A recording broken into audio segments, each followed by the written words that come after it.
Olá, sejam bem-vindos ao vlog da Kátia. É um prazer ter vocês aqui e hoje é dia de TBT da História do Brasil. Estamos no episódio 7, a expansão territorial brasileira. Você que está chegando aqui pela primeira vez, seja muito bem-vindo.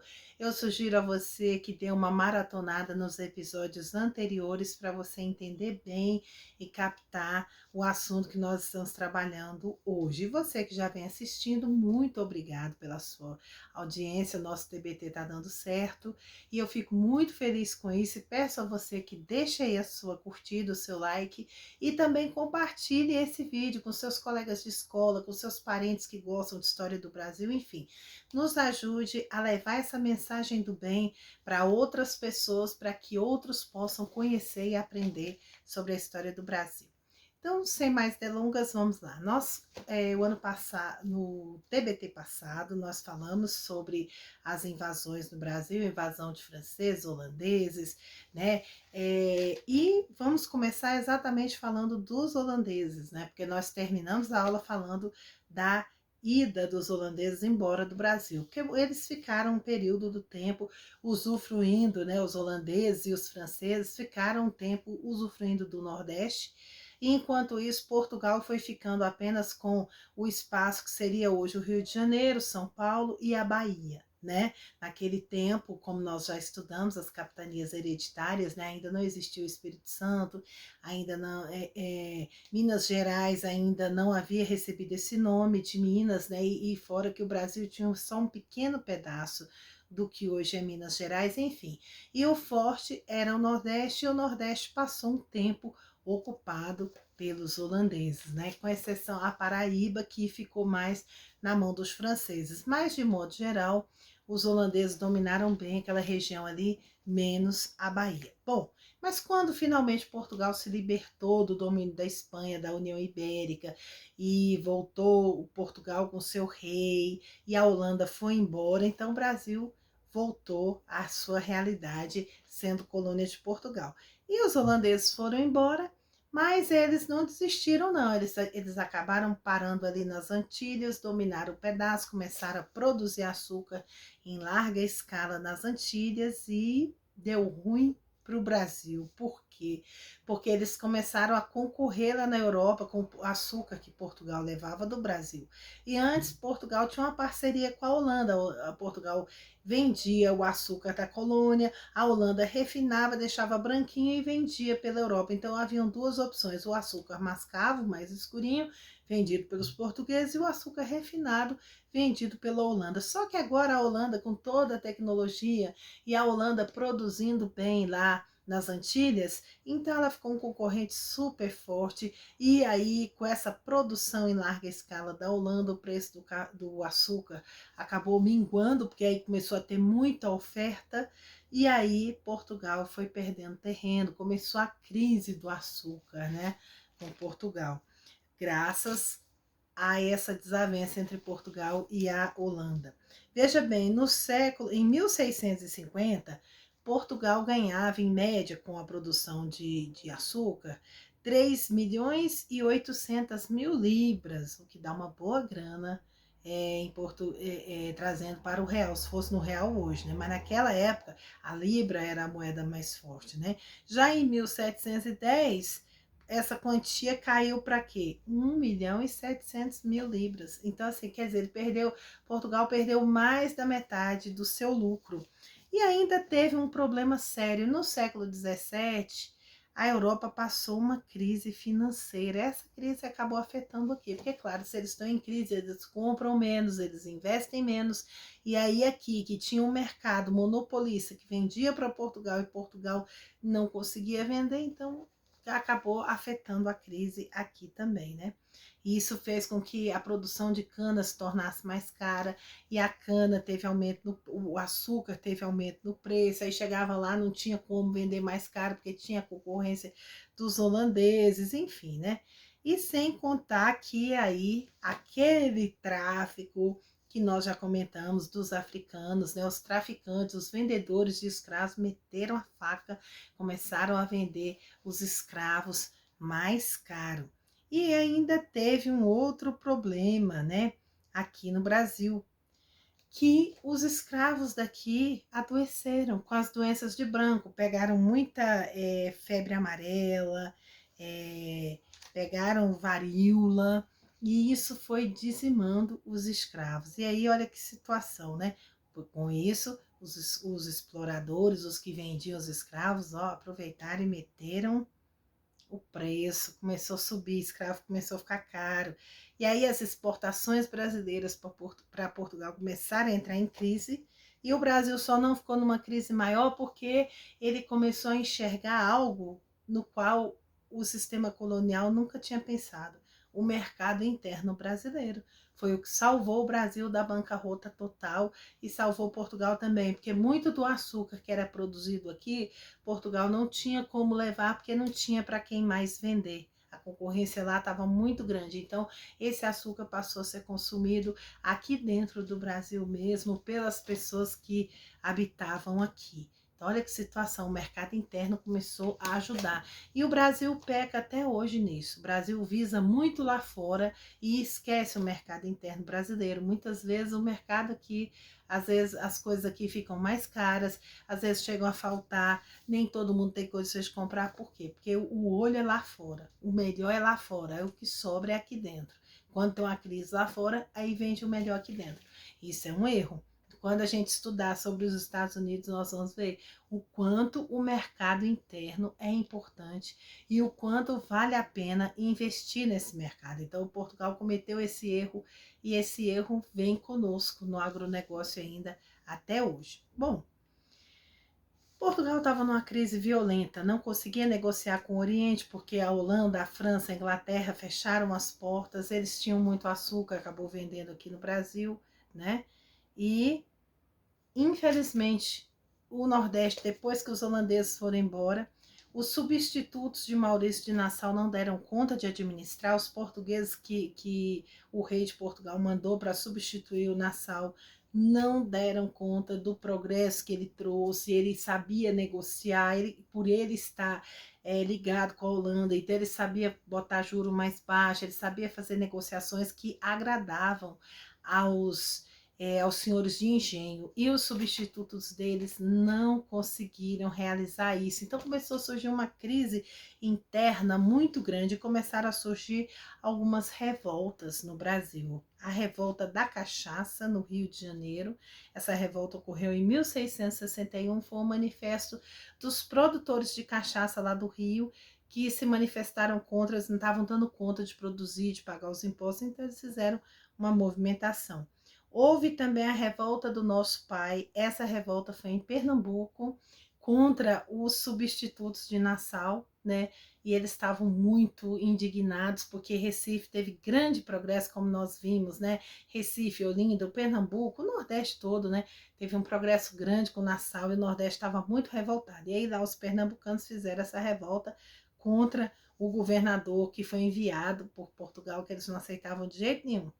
Teve também a revolta de Beckman. Essa foi no Maranhão, foi a família Beckman se juntou contra a Companhia do Comércio do Maranhão, que era uma companhia atrelada ao rei de Portugal, fazia tudo que o rei queria. E aí essa companhia encheu o Maranhão de impostos, de problemas, os maranhenses ficaram muito revoltados. Aí juntaram com esse Beckman, que era um dos senhores de engenho lá, e eles fizeram essa revolução, eles invadiram a Companhia do Comércio, eles quebraram tudo, eles pegaram mantimentos, distribuíram entre eles, mas Portugal, linha dura que era, mandou polícia em cima, mandou militares lá de Portugal, vieram, botaram ordem no Maranhão, prenderam Beckman, prenderam os líderes da rebelião, e aí a revolta de Beckman não deu em nada, e Portugal continuou explorando toda aquela região com muito imposto, com muita carestia, com muita dificuldade. E em Pernambuco, para completar, não bastava a guerra do nosso, a revolução, a rebelião do Nosso Pai, a revolta, né, do Nosso Pai, ainda teve um outro problema interno, é que Recife começou a crescer muito. Por quê?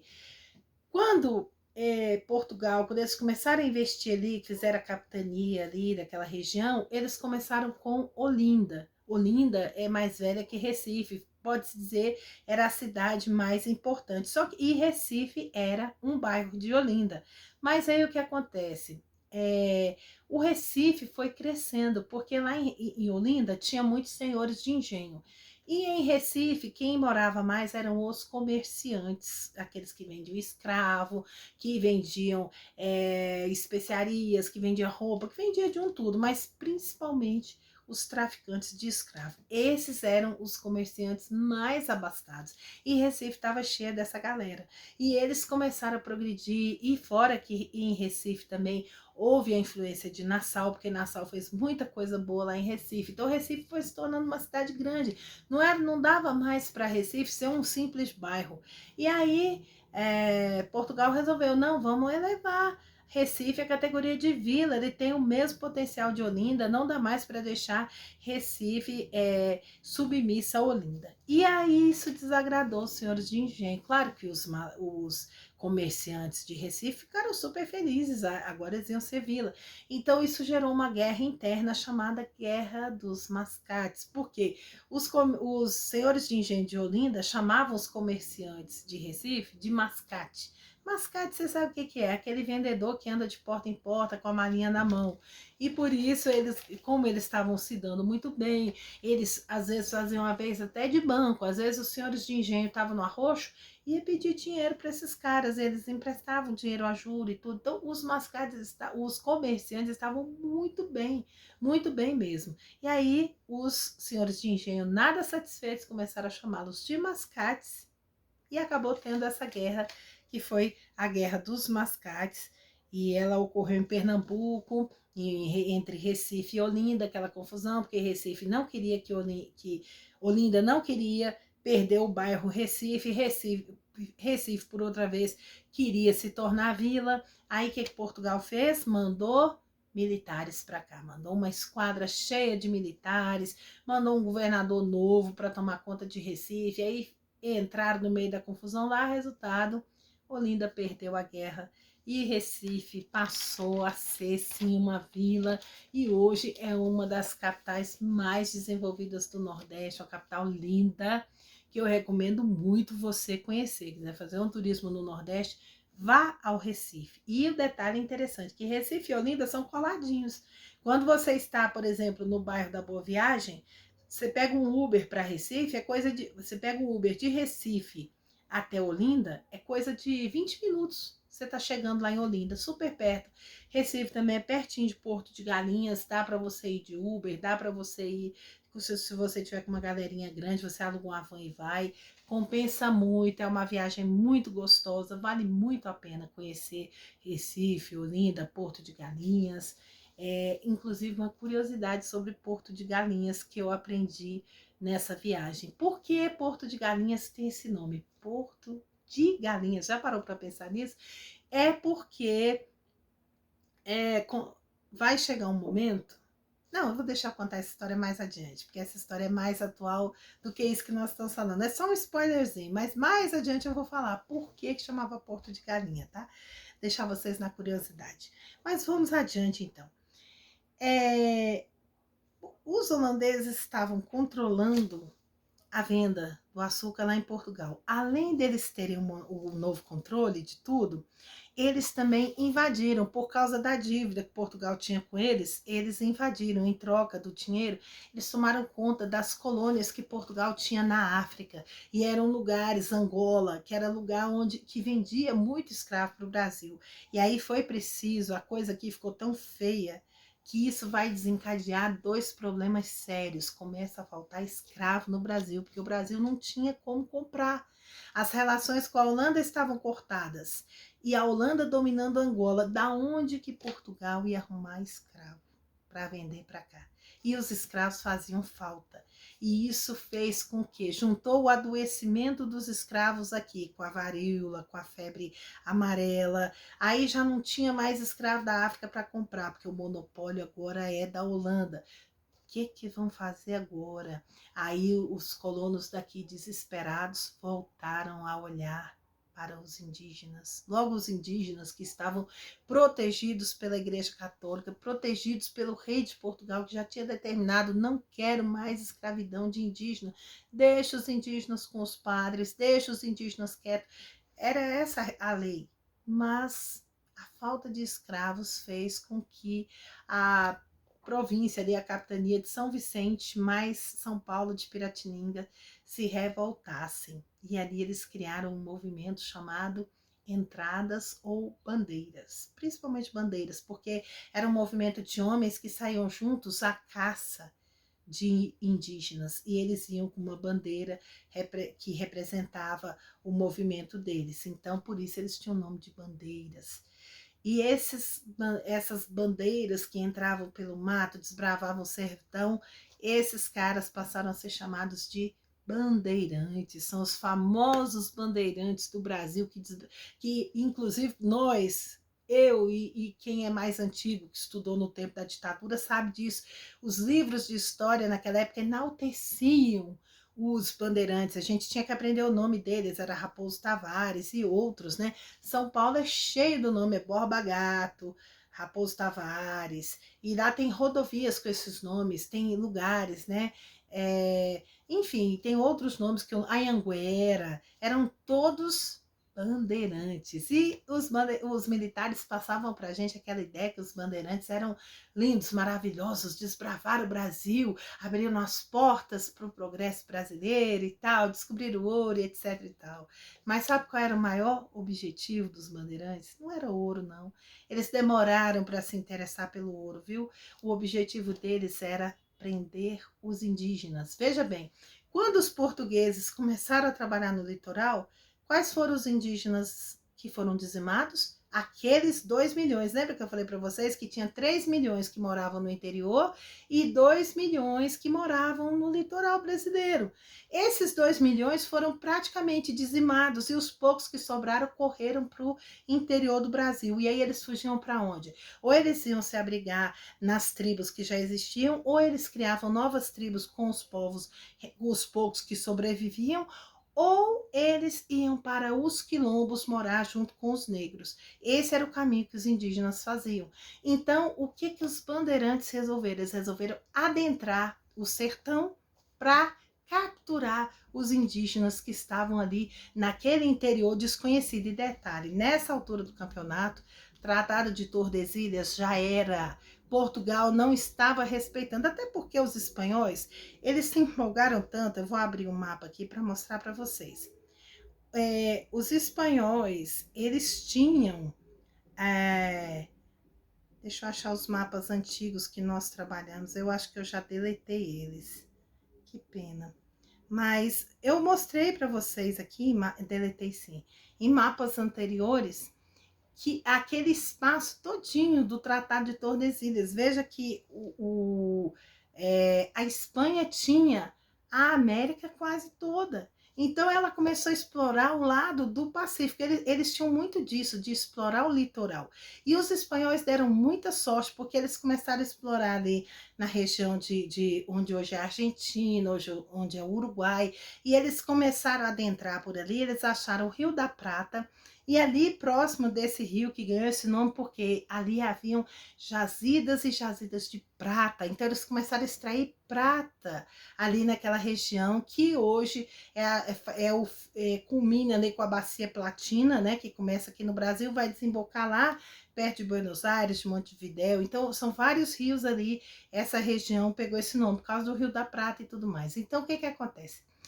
Eles estavam explorando muito aquela região do Rio da Prata e tirando muita prata. E Portugal já cresceu o olho e já correu lá muito sorrateira, onde hoje é o Uruguai. Portugal chegou na Caranambida, já criou uma cidadezinha chamada Sacramento. É uma colôniazinha portuguesa. E sabe para que eles fizeram o Sacramento? Para poder vender escravo para os espanhóis e para eles poderem usar os escravos lá. E também para receber em prata, La Plata, né? A famosa La Plata, que eles recebiam em muito, moedinhas de prata, pedaços de prata, tudo de prata, e eles levavam isso para a Europa, porque para eles era um prato cheio para negociar com a Ásia.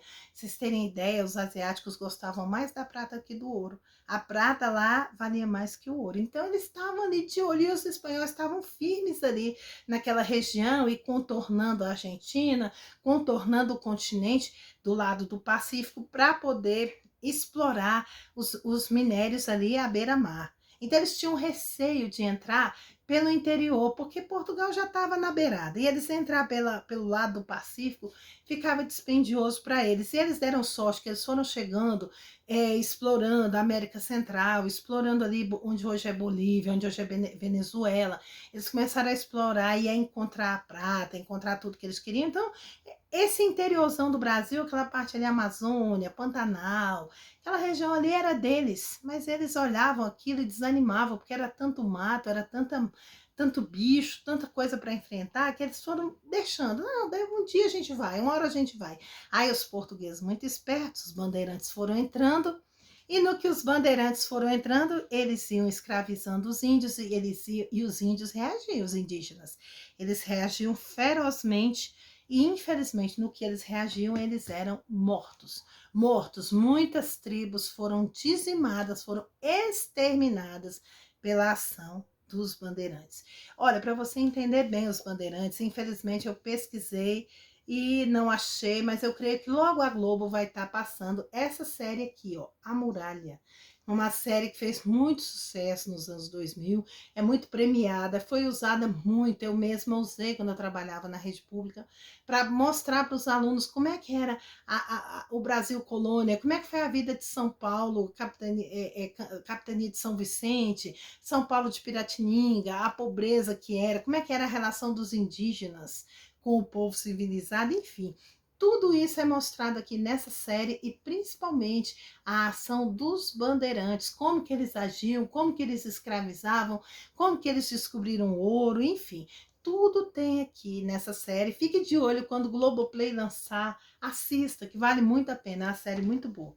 Bom, voltando aqui ao nosso assunto que estávamos falando, né? Essas tropas tocaram o terror. Eles iam para escravizar, e eles pegavam esses indígenas, é, destruíam suas aldeias, escravizavam os sobreviventes e vendiam para todos os colonos brasileiros, os senhores de engenho ali do Rio de Janeiro, de São Paulo e até da Bahia, porque lá no Nordeste estava o período, enquanto estava a invasão holandesa lá botando para quebrar, os bandeirantes lá no Sudeste estavam botando para quebrar também, e Portugal lá na Bacia do Prata ali, no Rio da Prata, de olho, fazendo sua colôniazinha. Enquanto isso, os portugueses, os bandeirantes foram se espalhando, eles adentraram a região que hoje é o Mato Grosso, adentraram o Goiás, a região de Minas, chegaram até na Amazônia, e por onde eles iam descobrindo coisas, e aí os colonos iam atrás, porque já estava vendo que a cana-de-açúcar já não estava rendendo muito, então eles queriam novidade. E nessa novidade, duas coisas aconteceram, né? No sul, eles invadiram e chegaram numa região dos espanhóis chamada Sete Povos das Missões. Os Sete Povos das Missões hoje corresponde ao Rio Grande do Sul. E ali eles invadiram essas missões, eram missões dos jesuítas espanhóis, ali eles mataram muito. Só nos Sete Povos das Missões, os bandeirantes traficaram 300 mil indígenas. Pense, destruiu tudo. Hoje existem as ruínas, hoje elas são ponto turístico na região sul, no Rio Grande do Sul, né? E eles trouxeram esses indígenas para serem vendidos em São Paulo, Minas, na região do Rio de Janeiro, a região da Bahia. Minas ainda não existia, né? Então eles vendiam esses indígenas como escravos. E olha aí o que aconteceu. Olha como Portugal estava adiantado. Os bandeirantes invadiram os Sete Povos das Missões, destruíram tudo, enquanto isso Portugal fazendo sua coloniazinha lá em Sacramento para poder negociar com os espanhóis. Portugal estava... Quando Portugal acordou para ver o movimento dos bandeirantes, aí o interesse foi grande. E aí a Espanha abriu o olho, porque olha o que aconteceu. Nessas entradas e bandeiras aí, os bandeirantes entrando com tudo, eles descobriram ouro no Goiás, no Mato Grosso e na região que ganhou o nome de Minas Gerais, porque Minas tinha ouro, Minas tinha diamante, Minas tinha prata, Minas tinha de tudo, então era Minas Gerais. Eles descobriram as Minas Gerais finalmente. E aí, nessa descoberta, a Espanha pensou, poxa, que prejuízo que a gente teve, né? Mas a Espanha estava muito feliz com os países que ela estava explorando, com a região, né, que na época eram províncias, e ela estava muito feliz explorando esses lugares. E Portugal viu que estava dando certo esse movimento dos bandeirantes e todas essas terras que estavam sendo descobertas e que os portugueses estavam indo atrás, os colonos brasileiros estavam tomando posse, criando vilas e tal. Então chegou a hora de legalizar esse negócio. E para isso, em 1750, foi feito entre Portugal e Espanha um novo tratado, que foi o Tratado de Madrid. E olha, gente, pasme, olha, vou apagar a luzinha para mostrar para vocês. Olha isso aqui, gente. Dá uma olhada. Apareceu. Quem isso lembra vocês? Esse é o mapinha do Brasil, gente. Esse é o Brasil colonial, o Brasil do século XVIII. Observe que ele é muito, muito parecido com o Brasil atual. Muito parecido. Veja que o movimento dos bandeirantes foi muito forte. Eles andaram muito, muito mesmo. Eles foram desbravando tudo. E aí, o novo tratado permitiu que Portugal ficasse com toda essa terra que eu mostrei para vocês. Mas aí veio um probleminha lá no sul. Por quê? Os sete povos das missões era uma região dos espanhóis. Os jesuítas foram derrotados ali pelos bandeirantes e tal, e eles estavam muito revoltados com isso. E havia a colônia de Sacramento, que era uma cidadezinha portuguesa que era junto, era de Portugal. E os espanhóis não queriam Portugal ali, falaram, poxa, a gente já perdeu tanto, ainda vai perder o Sacramento também. Aí, o que aconteceu? Em 1800 e... Deixa eu ver o mapinha aqui. Em 1815, Portugal teve que abrir mão desse pedacinho aqui, ó, mostrar para vocês, ó. Vocês entenderem o que eu tô falando. Veja bem, olha aqui. Aqui no fundo, ó, gente, tá aqui. Buenos Aires, apareceu Buenos Aires, Montevidéu e o Sacramento, bem aqui, ó, pertinho do Rio da Prata. Tá vendo como Portugal foi esperta? Olha onde que Portugal foi parar. E aí eles negociaram e exigiram que Portugal sairia daí. Portugal podia ficar com a região dos sete povos das missões, que hoje é o Rio Grande do Sul, mas não podia ficar com o Sacramento. Sacramento, que hoje é o Uruguai, era deles. Gente, e essa história que eu estou falando para vocês, ela existe em forma de romance. Érico Veríssimo, um escritor gaúcho maravilhoso da nossa literatura brasileira, ele criou esse romance aqui, O Tempo e o Vento, e ele tem 2 exemplares, O Continente volume 1 e volume 2, que trata exatamente dessa história do Rio Grande do Sul, desde o comecinho, e ele vai tratar até a Guerra dos Farrapos, nesses volumes aqui. Depois, aqui vem o retrato 1 e 2, e por fim, o Arquipélago, que são 3 volumes. E nessa coleção todinha do Érico Veríssimo, se você conseguir ler, toda essa coleção, aqui está a história do Rio Grande do Sul e a história do Brasil em forma de romance. É a saga dos Terra Cambará. É uma história muito boa, muito gostosa de se ver e que eu vou citar mais adiante quando a gente for falar da Guerra dos Farrapos, né? Ainda tem chão para a gente falar disso aqui. Bom, vamos falar outra curiosidade que eu quero falar com vocês, né? Como eu estava mostrando, a colônia do Sacramento ficou para a Espanha, né? E os sete povos ficaram com Portugal. Bom, vamos ver umas curiosidades que eu trouxe para vocês desse período, gente. Curiosidades são as cidades brasileiras que foram fundadas nesse período aí, dessa expansão territorial e da crise do café. Vamos lá. São Luís foi fundada em 1612 pelos franceses. Ganhou o nome de Luís em homenagem ao rei Luís da França. Ela foi fundada em 1612. Fortaleza. Fortaleza foi fundada, a origem de Fortaleza, ela foi fundada em... Cadê? Não tem a data aqui, não anotei a data, que vergonha. Mas foi basicamente nessa mesma época, eles fizeram um forte em Fortaleza. E esse forte era dos holandeses. Mas aí, quando Portugal reaviu o Nordeste todo para ele, ele passou, tomou esse forte e botou o nome nele de Fortaleza de Nossa Senhora da Assunção. E aí, ao redor desse forte, foi surgindo a cidade de Fortaleza. A cidade de Natal, Rio Grande do Norte, nasceu a partir da construção do Forte dos Reis Magos. Quem já viajou para Natal sabe que existe esse forte, é um forte lindo, maravilhoso. E a cidade de Natal foi crescendo ao redor dele, já que era o Forte dos Reis Magos, a cidade ganhou o nome de Natal, em relação ao Natal mesmo. Bom, João Pessoa. João Pessoa, nós ainda vamos estudar a origem desse nome João Pessoa, é uma história triste, mas nós vamos estudar quando estivermos já no século XX, tá? Esse nome de João Pessoa só veio em 1930, mas antes, João Pessoa teve dois nomes. O primeiro nome foi o nome que deram de Filipéia de Nossa Senhora das Neves. Filipéia por causa do rei Filipe da Espanha, porque quando eles conseguiram tirar essa região da Paraíba da mão dos indígenas, era no tempo da União Ibérica. Então, por isso o nome Filipéia. Filipéia de Nossa Senhora das Neves, assim era chamada João Pessoa. Depois, João Pessoa passa a ser chamada Cidade da Paraíba, e é quando já surge o estado da Paraíba, e a capital era Cidade da Paraíba, e em 1930, por um evento que nós ainda vamos estudar, ela passa finalmente a se chamar João Pessoa.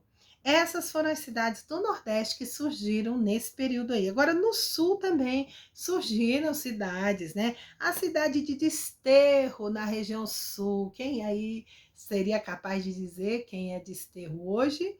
A cidade de Desterro foi fundada em 1658 e é a atual Florianópolis de Santa Catarina. Ainda bem que mudou de nome, né? Já pensou ficar com esse nome de Desterro? Que tristeza! Uma cidade tão linda, tão maravilhosa, né? Floripa é tudo de bom. Bom, e outra cidade do sul, Porto dos Casais. Você tem ideia o que era Porto dos Casais?